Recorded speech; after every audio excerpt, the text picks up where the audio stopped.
бүгінгі дарынды балаларды анықтау мақсатында семинарларымызды сіздерден бүгінгі семинарда жақсы бір ой бөлісіп, өздеріңіздің ойларыңызды ортаға салып, керемет бір жақсы көңіл күймен, жақсы бір нәтижемен қайтамыз деп. Балалармен жақсы серпілді сәт ретінде жүрсеңіз де болады. Бәріміз орнымыздан тұрсақ.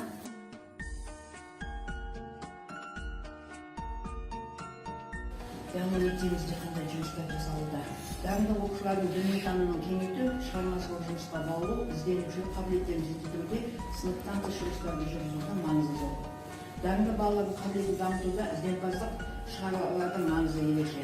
Атап айтқанда оған жататындар пәндік олимпиадалар, ғылыми баяндама жасау, сабақ кезінде рефераттар қорғау, жоба қорғау, Абай, Шәкәрім, Махамбет оқулары, зияткерлік ойындар, дебат, сайыстар және байқауларға қатысу. Осындай бағыттағы жұмыстар арқылы бала белгілі бір шеберлікке жеткен соң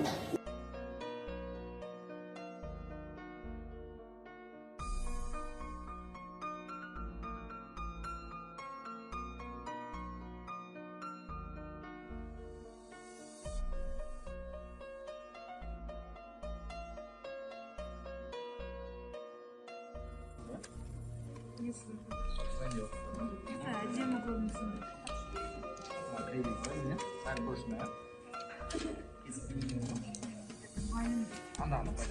Дарынды бала және орта білім, дарынды бала байқау үшін ең бірінші ата-ана, оны өмірге алып келген ата-ана, баланың қабілеттілігі, оның үйдегі жәнегі басқа балалармен салыстыра отырғанда не болмаса бірінші баласы болса, оның жаңағы қабілеттілігінің қандай екенін байқау бірінші ата-ананың қолында. Себебі кез келген жаңағы ата-ана өзінің баласын жақсы танитын ең бірінші адам ретінде, оның кез келген жаңағы іс-әрекетіндегі қабілеттілікті бірінші ата-ана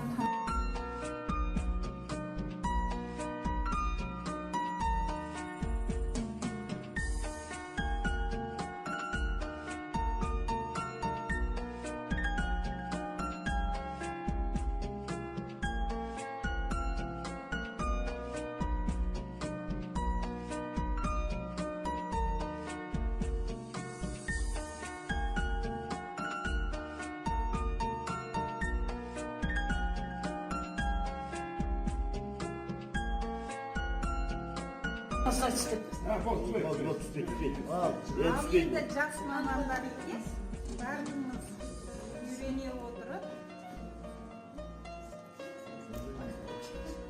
ал кішкене оқушының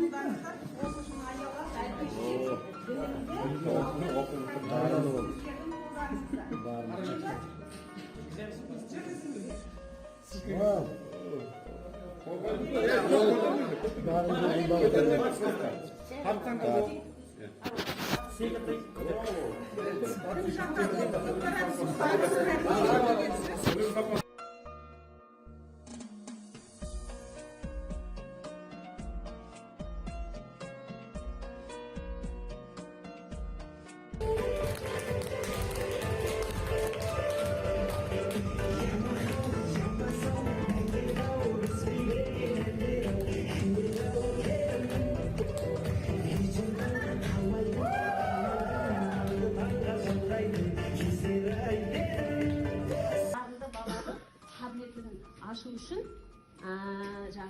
мұғалім кінәлі дейсіз, баланың дарындылығын аша алмағаны үшін мұғалім кінәлі. Сіздер ата-ана кінәлі дейсіздер, сіздер баланың өзі. Сонда,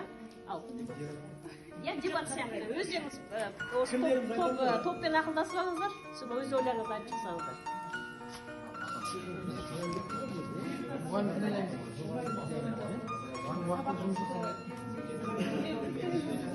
Бәрін мектеп тастады, бәріне жауап беру мойнына жүктелді.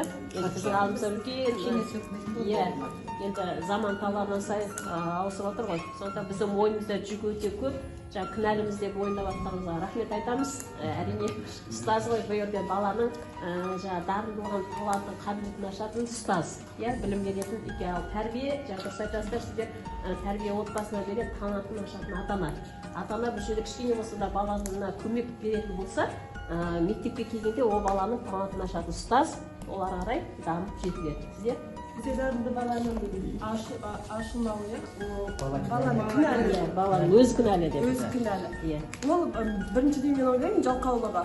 Бала жалқау, бірақ қызығушылығы бар, бірақ жалқау. Істеуге ынтасы жоқ. Өзі істегісі келіп тұрса да жалқаулығы басым болып тұрады деп ойлаймын. Және де тағы дарынды болу ол ең бірінші оқушы тарапынан орын алатын нәрсе. Оқушы ол өз ізденіске түспесе, оқымаса, оған ата-ана да, мұғалімнің де тарапынан ешқандай көмек көрсетіле алмайды. Өйткені ол дарынды болу ең бірінші оқушының өзіне керекті қабілет деп санаймын. Сондықтан бұл жерде оқушы кінәлі ең бірінші. Енді баланың болады кейбірде есте сақтау қабілеттері төмен, зейіні, қабылдауы төмен, соған да байланысты.